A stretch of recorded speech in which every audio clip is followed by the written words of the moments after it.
Is what we see today the real Trump? Right now, Donald Trump is a name that almost everybody in this world is aware of. He is indeed one of the most powerful men out there on the planet. But he wasn't born as the President of the United States, right? So how did he become what he is today? What kind of upbringing did he have? Trump was born on June 14, 1946, in Queens, New York, a river away from the amazing skyline of Manhattan. Being the fourth child out of 5 of his parents, Fred Trump and Mary Ann McLeod Trump, he got all the love and affection of not only his parents, but his elder siblings as well. It is believed that her mom, Mary, managed the whole household operations. However, during a speech, Trump mentioned that his father was his greatest influence. Actually, Trump's father made a big fortune during the post. World War II government programs that funded affordable housing complexes. This was the time when New York was growing at its highest rate. Trump was one of the rich kids in his society, but still, to teach him the value of hard work, his father made him follow a daily newspaper route where he would be delivering newspapers to the houses. Although when it rained, Fred would also take out Trump in his Cadillac and follow the newspaper route. Which is, okay. When you have the money, why not? From a very young age, Donald would also go with his father to visit his construction sites. Fred wanted him to pursue the field of construction and real estate, and would often tell his kid that he wanted him to be a winner. He would often say, "I'm not just raising a kid, I am raising a king. I want you to be a killer at anything you do." Obviously, for a young Donald, these words would be quite heavy and sometimes even wouldn't make sense. He always thought that his father was too hard on him, but the reason for that, he realized that later. But at that time, it only made Donald kind of angry, and that anger could be easily seen in his school. He was quite aggressive. His music teacher, who unfortunately died in 2015, said, "There are certain children who need attention all the time." He was one of those. This was the same teacher that Donald once punched in the face, giving him a black eye. And, justifying his actions, Donald said, "I didn't think he knew anything about music." Well, apparently, he was in elementary school at that time. Anyways, this incident does show you the kind of personality that was developing in Donald from a very young age, and was going to affect him for the rest of his life too.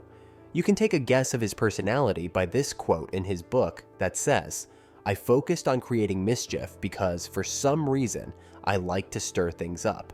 I like to test people. It wasn't malicious, it was just aggressive." The next big part of Donald's life is his time in military school. After finishing his school, Donald went to the NYMA, the New York Military Academy. But this happened when the kid was only 13 years of age. And now he would be spending all of his time in the academy, completely isolated from his neighbors and all. The military academy got the best out of Donald's personality. In other words, this was actually the time when Donald really thrived. Now, if any of you come from a military background or have someone from the military in the family, you'd probably have an idea of their intense discipline and behavior. But that's today. We have so many laws and restrictions now. Back then, it was a proper military school where true soldiers were created. Physical torture was allowed. Bullying was allowed. This was a place where most of us might have broken down. But Donald Trump was different. He actually thrived in such an intense situation. Just some time after getting into the academy, Trump started earning medals and rewards for things like having the cleanest room and having the most shining shoes. He would often go around telling other students, "I am going to be famous one day." Well, now that we know that he was right. Now, before we go further, there are some things that we now know about Donald, some rules that for him were more than anything. And the first of these rules was to win no matter the cost. During his teenage years, Trump was an amazing baseball player, playing at the position of first base catcher. His baseball coach quotes, "Donald always had to be the number one. He would do anything to win. and he wanted people to know that he was the first. Coming back to our story, if we had to summarize Donald's teenage life, it would be something like this. He would spend most of his time in the military academy, polishing his discipline and honing his mindset in the best way possible. And when he wasn't there, he would be in Queens, learning the different facets of the real estate business. Now, both of these are very formal fields that require very strict discipline and a very clear mindset. But what if I told you that Trump might never have become a real estate businessman or even the president of the US? Well, that's true.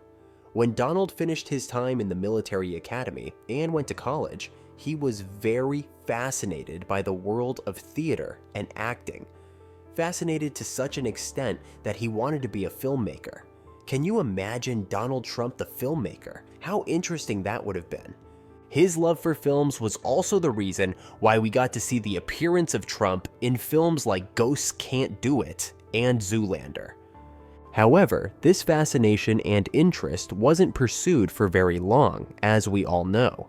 Trump finally decided that he would pursue what his father had wanted him to, and thus he chooses the field of real estate business.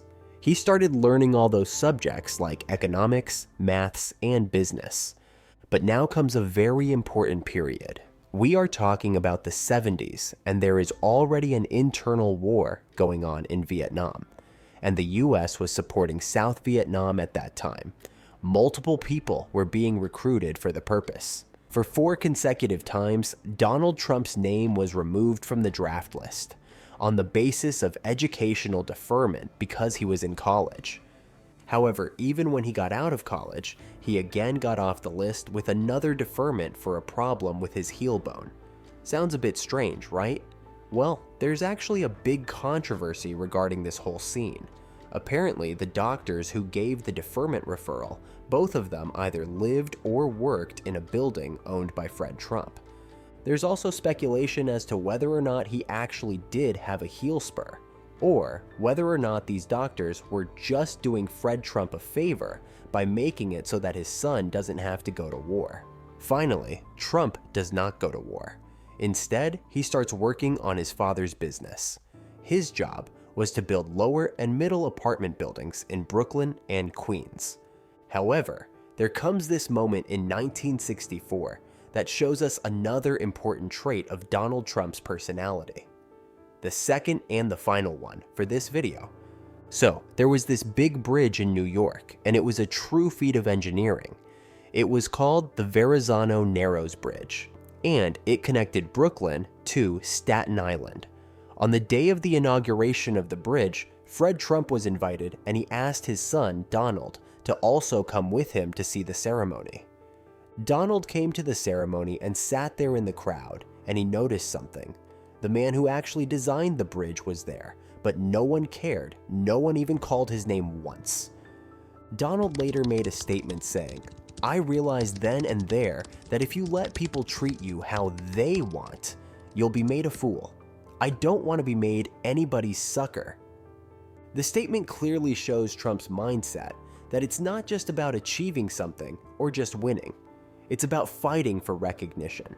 For Donald, attention and recognition were 2 very big things, and he wasn't ready to sacrifice them ever.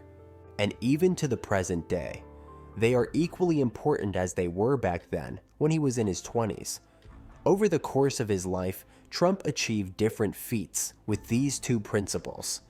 First of all, he became the president of his father's company, Trump Management, in 1971. At that position, Trump went through different sorts of things. For example, in 1975, he had to settle a 1973 Department of Justice civil rights lawsuit, alleging housing discrimination against black renters. Then there came the famous 1978 Manhattan Project that brought him his first huge public attention and popularity.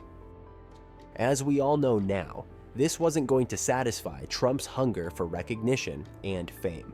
In 1987, Trump made his debut into politics as a Republican and then became a member of the Independence Party, the New York State affiliate for the Reform Party, and was also a Democrat in 2001. However, his biggest success in the field came in 2015 when he finally decided that he would be running as a candidate for the US presidency on the 20th of January, 2017. Trump became the President of the United States of America, achieving one of the biggest feats of his lifetime. There is a simple yet very crucial thing we get to learn from Trump's life. He wanted to win at any cost, and he wanted the recognition he deserved, not anything less.